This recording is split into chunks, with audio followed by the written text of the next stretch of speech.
안녕하세요. 성정입니다. 자, 이번 한 주도 잘 지내셨어요? 이번 한 주도 여러분들이 문풀 피드백 너무너무 열심히 해주셨기 때문에 저도 단짠 모의고사 짠짠 마무리까지 잘 마쳤는데요. 자, 이번 주도 여러분과 함께 단짠 피드백 스터디 함께 나누고요. 그리고 여러분의 고민도 함께 나눠보도록 하겠습니다.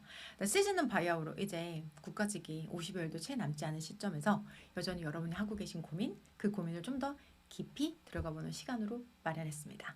자, 이번 주의 내용 보니까요. 야, 진짜 이 공부 이렇게 하시면 정말 할만 나겠다. 마지막에 시험지 여기 옆에 요만큼 이게 붙이신 거죠. 이렇게 붙이셔가지고 내가 약점인 부분을 여기다 한 권으로 다 담거나 하신 거야. 시험 전에 이것만 보고 들어가시면 진짜 딱이실 것 같아요. 자, 그리고 또 이 부분이 눈에 들어오는데요.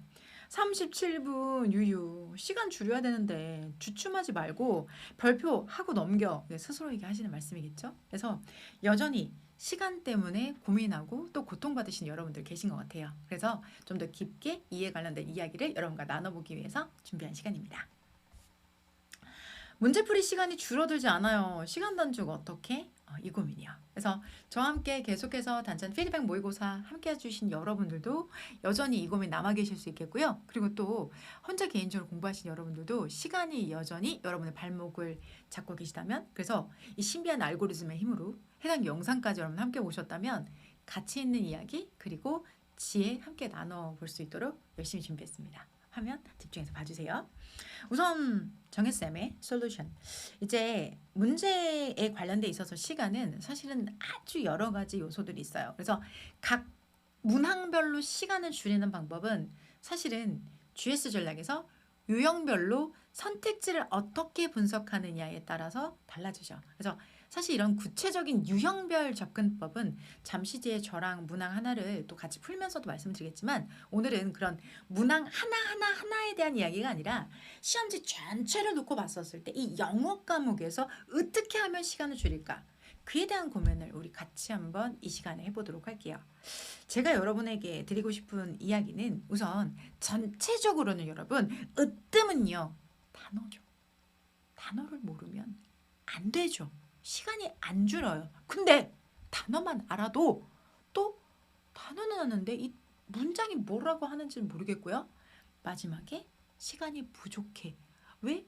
정답 1번과 3번 사이, 3번과 2번 사이 막 이렇게 고민하다 보니까 내가 시간이 부족해. 그럼 이런 모든 요소들은 결국은 단어와 구문과 논리 등이 복합적으로 영향을 주는 건 맞아요, 여러분들. 이건 완전히 인정. 근데 이런 영역이 똑같은데 똑같다는 전제하에 나보다 좀 더 빠른 시간 내에 점수를 내는 사람들은 그러면 뭘 잘하기 때문인가? 그에 대한 답을 드리려고 해요. 그러니까 제가 지금까지 단어랑 구문이랑 논리를 아예 공부를 안 했는데 갑자기 시간을 빡 푸는 그런 방법을 이야기하려는 건 아니에요, 여러분들. 현실적으로 지금 당장 여러분들이 적용할 수 있고, 그리고 내가 지금 모의고사를 본다면 30분 뒤에 1시간 뒤에 모의고사를 본다면 바로 써먹을 수 있는 그런 방법을 여러분에게 같이 드리도록 할게요. 우선 먼저 자, 여러분들 이런 말씀을 일상으로 많이 주세요. 문제풀이 시간이 줄어들지 않아요. 근데 저는 이 말은 결국 이런 뜻이라고 생각해요. 여러분 혹시 는 이렇게 고민하지 않으세요? 또는 문제 전부 다 제한 시간 내에 풀고 싶어요. 여러분 제한 시간이 25분일 수도 있고 30분일 수도 있고 그 이상일 수도 있는데 그 시간에 문제 다 풀겠다고 생각하시는 거 아니세요? 여러분 시험은 전략이에요. 다 푸는 게 무에 중요해요. 다 푸는 게 중요한 게 아니고 우리는 큰 점수를 만드는 게 더 중요한 거잖아요. 많이 맞추는 게 중요한 거죠. 그죠? 다시 한번 각성. 우리는 큰 점수 많이 맞는 것이 중요하다. 자, 그러기 위해서는 시험 전체적인 균형을 맞추는 게 중요한데 그때 꼭 필요한 게 세 가지입니다. 자, 알고 계시나요? 별, 소, 스. 첫 번째, 별문항, 소거법, 스키핑. 자, 그래서 별, 소, 스입니다. 저희는 단짠 피드백 모의고사 진행하면서 여러분과 현장에서 거듭 제가 강조하기도 하고 여러분들도 아까 이 피드백지를 통해서 잘 열심히 활용해주고 계신데요. 이게 같은 실력의 단어 구문 논리를 가지고 있으면 지금 당장 적용해서 가장 큰 점수를 만들어낼 수 있는 방법이에요. 하나하나 구체적으로 다시 한번 강조드리도록 할게요. 자, 별문항. 여러분 내가 좀 약점 있는 유형 있죠. 그게 여러분 내용 일치일 수도 있고 빈칸일 수도 있고 삽입 삭제 배열 삽삭될 수도 있어요. 그런 유형 또는 오래 걸릴 것 같은 문항은 여러분 읽어보시면 알거든요. 조금만 읽어도 알아요. 전체적인 여기 프레임만 봐도 안단 말이에요. 그런 것들은 별표를 치고 넘어가야 돼요. 근데 그게 생각하지 안 되죠. 그래서 저희도 연습을 하고 있는 것이고, 여러분 피드백지 보면 제발 별표 치고 좀 넘어가자. 누구야 왜 그러니? 하고 스스로에게 하시는 말씀들을 막 글로 적어놓은 거 보시면 너무 공감이 돼요. 알고는 있는데 그게 안 돼. 그러니까 뭐 하는 거예요? 연습 같이 하는 거고, 저도 끊임없이 여러분 옆에서 계속 말씀드리는 거예요. 2번 읽고 3번 읽고 틀리는 게 최악이에요. 자, 차선은 한 번 읽고 틀리는 거고, 최선은 다시 그 별문항을 치고 돌아와서 그 문항을 한 번 더 나에게 기회를 주는 거예요. 오케이? 그러니까 여러분들 붙잡고 늘어지지 마세요. 그러면 다음 문항에까지 분명 영향을 줍니다. 별문항 치고 과감하게 넘어가기, 나의 약점 유형, 취약 유형, 그리고 한 번에 안 풀릴 것 같은 문항들 붙잡고 있기, 있지 말기. 2번째 속어법. 자, 정답이 안 보이면요, 여러분들 우선 내가 풀 수 있는 문제라는 느낌은 왔어. 그런데 정답이 바로 안 보여. 나 이거 내용은 뭔지 알겠는데 정답이 어떡하지? 하면 우선 여러분 당황하지 마요. 이건 속어를 하셔야 돼요. 속어를 한다는 거는, 자, 결과적으로는 내가 그 정답률을 높이는 거야. 자, 2번과 3번은 확실히 아니야. 그러면은 2번, 3번은 확실히 소거하고 1번, 4번에만 내가 가지고 있는 온 정신을 집중하는 거야. 그렇게 정답 확률을 높여가는 거예요. 막연하게 나 어떡해? 큰일 났어. 이런 거 말고요. 자, 정신 똑바로 잡고 소거할 수 있는 것들은 소거하고 남은 것들만 가지고 2개의 선택지를 고민하자고요. 그런 속어법으로 풀어나가시면 이 한 문제의 문제가 아니라 그런 문제가 2문제, 3문제 들어갈수록 정답률이 높아질 수밖에 없어요. 속어법 활용하세요. 자, 반대의 개념은 또 스키핑입니다. 스키핑, 훌쩍 뛰어넘는 거예요. 정답이 확실하면 다른 선택지를 보지 말고 가셔야 돼요. 자, 근데 생각보다 여러분들이 내가 이거 정답인 건 알았는데 근데 왠지 2번 뒤에 뭔가 더 있지는 않을까라는 마음으로 뒤로 본단 말이야. 그러면 이렇게 반드시 스키핑을 할 수 있는 문제 유형 좀 알려드릴게요, 여러분들. 내용일치. 내용일치에서 일치 또는 불일치에서 분명히 본문이랑 달라. 그러면 붙잡고 나머지 선택지까지 볼 필요가 없어요, 여러분. 그러면 거기에서 스키핑, 문법. 문법은 풀면서 본인이 알아요. 이게 틀렸고 그리고 뭘로 고쳐야 되는 건지. 예를 들어서 여러분들 is를 are로 고치는 수일치, that을 what으로 고치는 연결사 문제 알잖아요. 그러면 나머지 선택지 분석하지 말고 바로 스캐핑 하고 넘어가세요. 그리고 남은 시간은 어디다 확보해야 될까요? 별문항. 아까 남았던 그 별문항 있잖아요. 그 별문항에다가 시간을 투자해 주셔야 돼요. 이렇게 시험지 전체적인 균형 있는 시간 분배, 그리고 전략적인 문항별 접근. 이게 별소스입니다. 지금 화면 보시는 여러분, 별소스 저거 돼? 에이, 될까? 이렇게 의심하세요. 자, 생생한 후기로 확인시켜 드릴게요. 이 친구의 이야기에도 이런 얘기가 나와요. 오, 이게 되네 싶더라고요. 이 친구도 처음에는 의심했다는 거죠. 자, 그런데 시간이 지나면 지날수록 이게 적용이 된다는 걸 여러분들이 직접 느끼시고 남겨주셨던 글이에요. 한번 읽어볼게요. 자, 시간 안에 풀지 못하여서 너무 스트레스를 많이 받았습니다.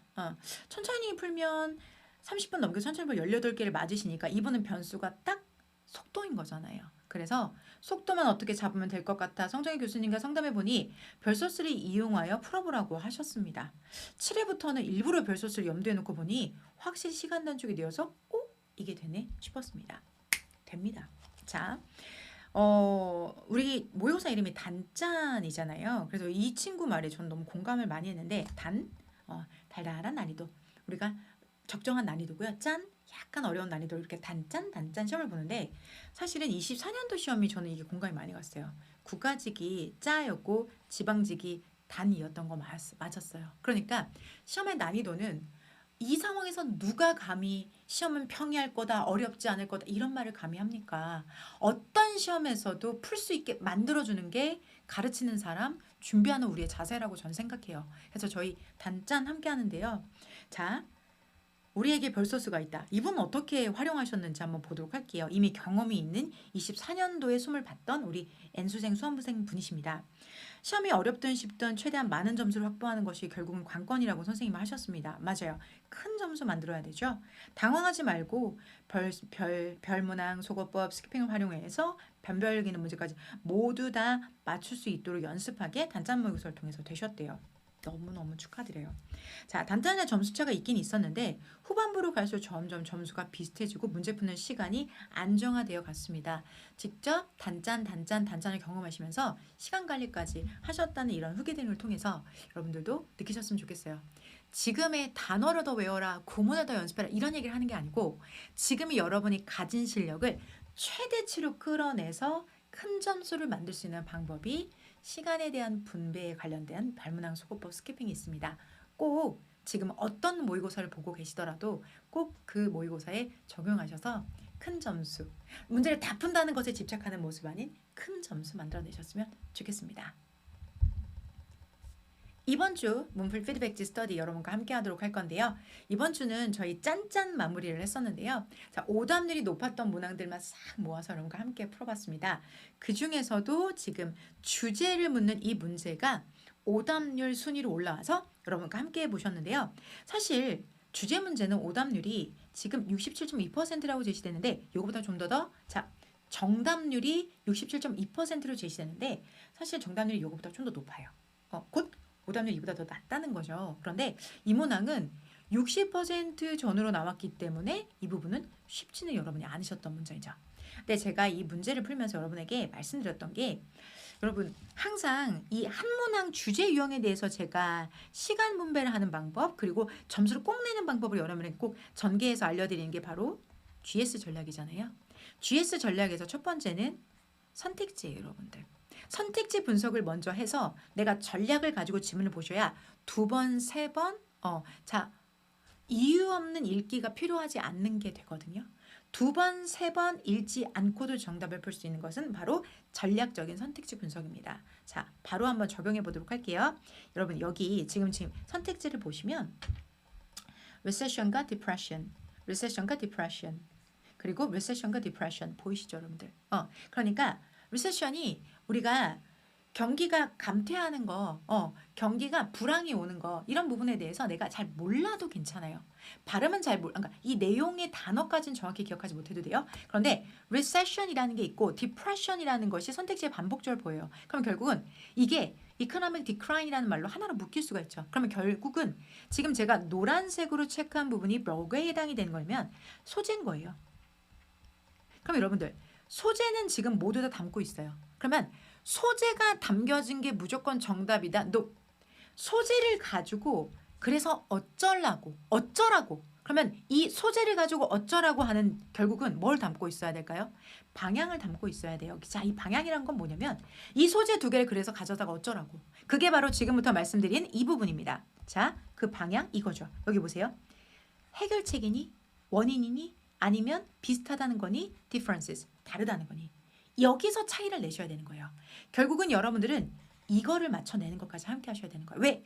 이 선택지는 지금 모든 중심 소재는 다 직간접적으로 다 담고 있잖아요. 그러면 결국은 해결이니 원인이니 자 보세요. 서로 반대가 되는 개념이죠. 그렇지 않아요, 여러분들? 닮았니 다르니 반대가 되는 개념이잖아요. 그러면 이 방향성 그래서 닮았다는 겨 다르다는 겨 그래서 원인이라는 겨 아니면은 해결책이라는 겨 이거에 대한 방향까지 잡아주셔야 되는 거죠. 자, 그것까지 잡아야지만 이 정답률 안에 내가 확실하게 안착을 할 수 있는 거죠. 오케이?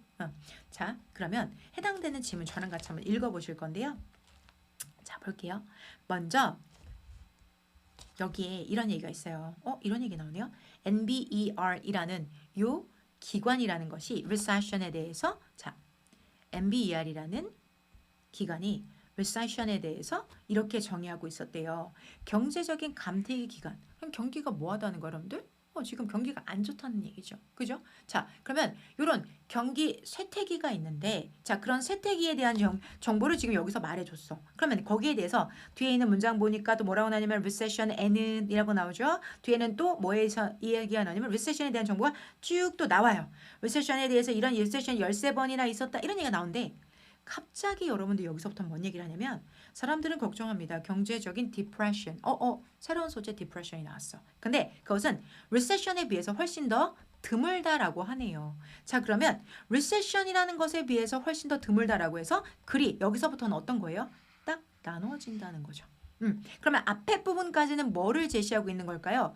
G라는 중심 소재가 recession이에요. 그러면 그 recession에 대해서 구체적인 정보를 아래쪽에 쭉 나열을 하고 있어요. 그런데 이 아래, 바로 그 아래부터는 다시 한번 recession과는 차원이 달라. 자, 경기가 단순히 나쁜 것이 아니라 이게 depression이 왔다는 거예요. 즉, 경기가 쇠퇴 정도가 아니라 공황에 가깝게 왔다는 거죠. 자, 그러면 이게 바로 또 다른 G가 온 거고 그에 대한 S에 대한 설명이 쭉 이어집니다. 한번 보도록 할까요, 여러분들? 한번 보자고요. 뒤에 보면 depression에 대한 정의 나오죠. 정의는 다양합니다. depression에 대해서 이야기 나오죠. 또 여러분들 경제적인 depression에 대해서 설명이 나오죠. 그 뒤에 대해서 Great Depression, 이제는 대공황까지 나오는 거예요. 그럼 여러분들 지금 앞에는 뭐에 대해서 얘기 나왔어요? Recession에 대해서. 뒤에는 뭐가 나왔어요? Depression에 대해서. 그러면 이 중심 소재는 지금 모두 다 담고 있는 거예요. 그럼 방향은 뭘까요? 얘네가 지금 뭐 한다는 거야, 지금. 자, 해결책이나 원인에 대해서 제시를 했나요? 아니잖아요, 여러분들. 자, 이것 자체가 그러면 닮았다는 이야기를 하고 있나요? 닮은 게 아니라 훨씬 더 드물다. 물론 경기가 안 좋다는 것까지는 똑같은데 리세션과 차원이 다르게 디프레션은 더 넓은 범위로 더 깊게 장기적인 특징을 가지고 있다는 거야. 자, 그러면 닮았다는 거예요? 다르다는 거예요? 다르다는 거죠. 그 정답 몇 번이 되는 걸까요? 정답은 이렇게 4번이 되는 겁니다. 자, 잊지 마십시오. 선택지를 분석할 때 소재를 공통적으로 담고 있다면 그러면 어쩌라고라는 방향성을 담고 있어야 됩니다. 그게 바로 주제 문제입니다. 주제 문제 그냥 앞에 읽고 뒤에 읽어서 정답 찾는다? 그런 문제를 그렇게 문제 접근하는 방법 이미 출제자가 알고 있습니다. 변별력 문제는 분명히 나올 것이고 그 변별력 문제에 여기 읽고 여기 읽어서 내가 문제를 지금까지 요행에 맞았다면 그 요행이 적용이 안 될 수도 있다는 거. 반드시 선택지 분석 그리고 지문에 대한 분석 GS로 꼭 해내시기 바랍니다. 자, 주제 문제 중심 소재가 잡혀져 있다면 그러면 그 차이의 방향성에 해당되는 것까지 꼭 포함하셔야지만 정답이다라는 거 잊지 마시기 바랍니다. 오늘은 여러분들과 시간 관리에 대한 고민을 함께 해봤어요. 문항에 대한 접근법에 뿐만 아니라 지문 시험지 전체를 놓고 함께하는 별소스까지 함께 말씀을 나눴는데요. 우리가 방법을 안다는 건 적용하시면서 내 걸로 만드는 그 시간이 필요합니다. 앞으로 남아있는 이 시험 입실 전까지의 시간 동안 바로 지금 적용해 보시고 체화하시는 시간 가셨으면 좋겠습니다. 저는 다음 시간에 또 다음 영상으로 뵙겠습니다. 성정이었습니다. 자, 너무 수고 많이 하셨습니다. 안녕.